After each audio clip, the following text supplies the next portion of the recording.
You might have heard that Orlando doesn't have a lot to offer when it comes to food. As a chef and an avid traveler, I beg to differ. Well, I guess we'll just start off. We're in Domu, really exciting, because this is one of the hot spots. I think we all know there's always a line outside, there's always a wait, which is a good thing. Yeah. So I'm here with Sonny. Mhm. You are the creator and the chef? Yeah, chef owner. Chef owner, that's yeah. awesome. Mhm. And you're from Domu, of course. Yeah. And then I have Mike here from Vietnomz. Yes. Tell us what you do with Vietnomz. I am one of the partners with Vietnomz, and I am the creative director. So I handle a lot of the branding and a lot of the marketing. Both of you are parts of these amazing restaurants that have been doing really well. About how long has Domu been around?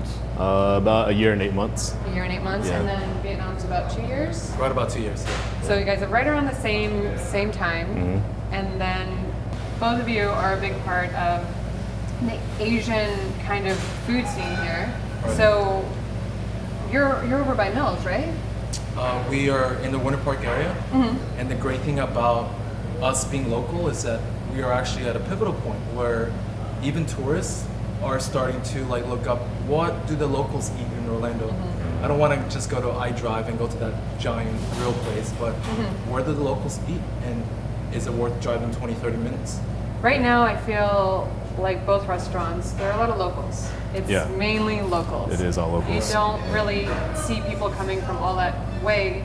Do we want them to come all this way to see? I mean, we have awesome food. Yeah. But do we want them to come all this way? I would love them to be honest with you. Yeah. I would love people to come experience what the raw culture of Orlando is, you know what I mean? Because I feel like there is a lot more than what meets the eye, you know what I mean, as far as what we have to offer. So I definitely think so, yeah.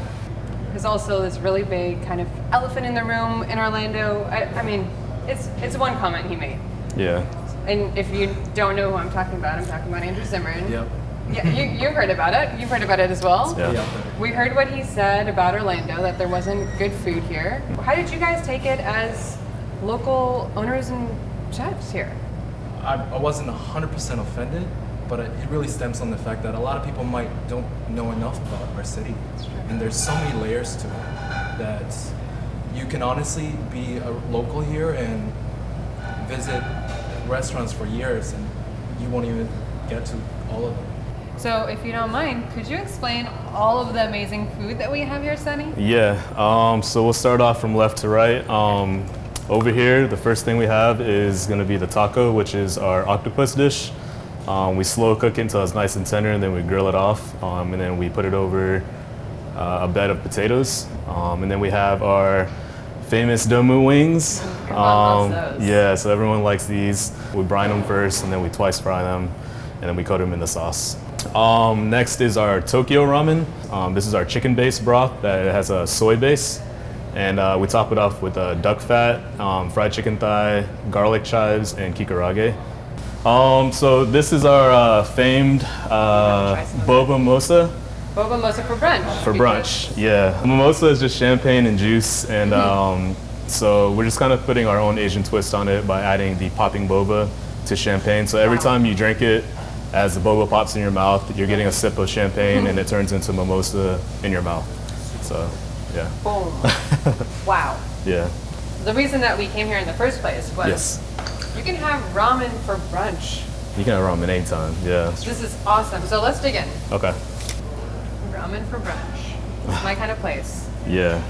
Actually, a lot of people come for our not only the boba mimosas, but the you can get it bottomless too on during brunch. So you can get bottomless boba mimosas while you're eating ramen. So you can kind of come here having fun while you're drinking, eating, and that's what we encourage, you know. So this is heaven. This is actually heaven. I'll say it's pretty close. So then what is Orlando food culture? We obviously see the Asian side, but why? How? Why is it so Asian? Do you guys know? History or? I think a lot of it has to do with the colonial Mills 50 area, right? That has been around as long as I can remember. When I was a kid, we used to come up here just to go shopping and eat in that little area. But I don't think it got popular until I'll say the last few years. I think Asian cuisine is on the rise. I think that people are more willing to try different things, go out of their comfort zone a little bit, and give places like Vietnamese restaurants a shot because pho is kind of like a big thing right now, ramen as well, and I think it's our job to make sure that we give them the justice, like what is it called, due diligence of like just making sure that we give the best product that we can. I also believe that food doesn't necessarily have to be authentic. You have to stay true to some of the roots for a little bit, but food is culture and it shouldn't be static. You can always interject your ideas to it and still have a component that's authentic or original, right? And that's so important. And I think that's the great thing about food culture in cities like Orlando. People are slowly realizing that I don't have to go to the most authentic place, but I should be more open-minded about trying that new concept. That's true. A lot of restaurants, I think, put a tagline on their restaurant, and for me, like I felt like that was going to restrict me. You know what I mean? So if I put like Domu ramen and cocktails, it was going to restrict me to that, and people would just look at me for that. But if I just put Domu, it wouldn't matter what I put on the menu. You know what I mean? This is coming from me, and I want people to feel that. I want people to come in here and just see like what it is I'm coming up with. It may change every now and then, but I want it to be me. You know what I mean? I didn't want it to be, just this is it.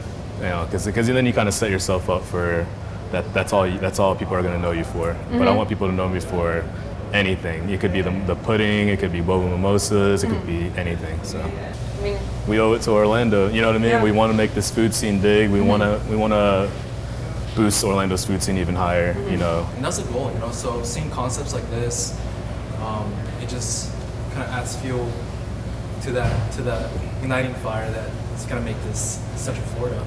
And I think that's the goal, right? For all these upcoming restaurants is to fuel the fire, and I feel like that really is. All these young entrepreneurs are fueling that fire, and it's getting bigger and bigger and bigger. It is. It's the most beautiful fire and most delicious fire that there could ever be. Yeah, it's really great to see it growing.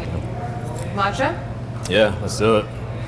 Matcha? Oh yeah, for sure. When you think of pudding, you're thinking about something that's kind of heavier, on the heavier side, right?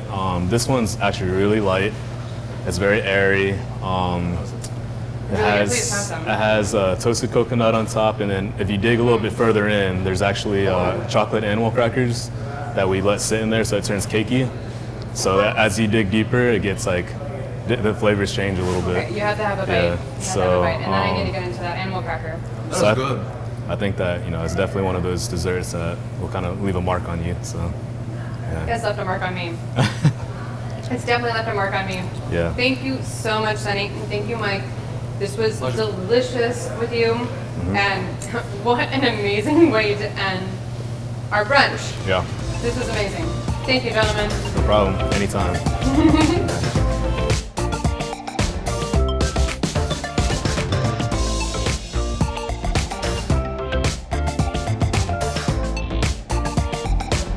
Eat this!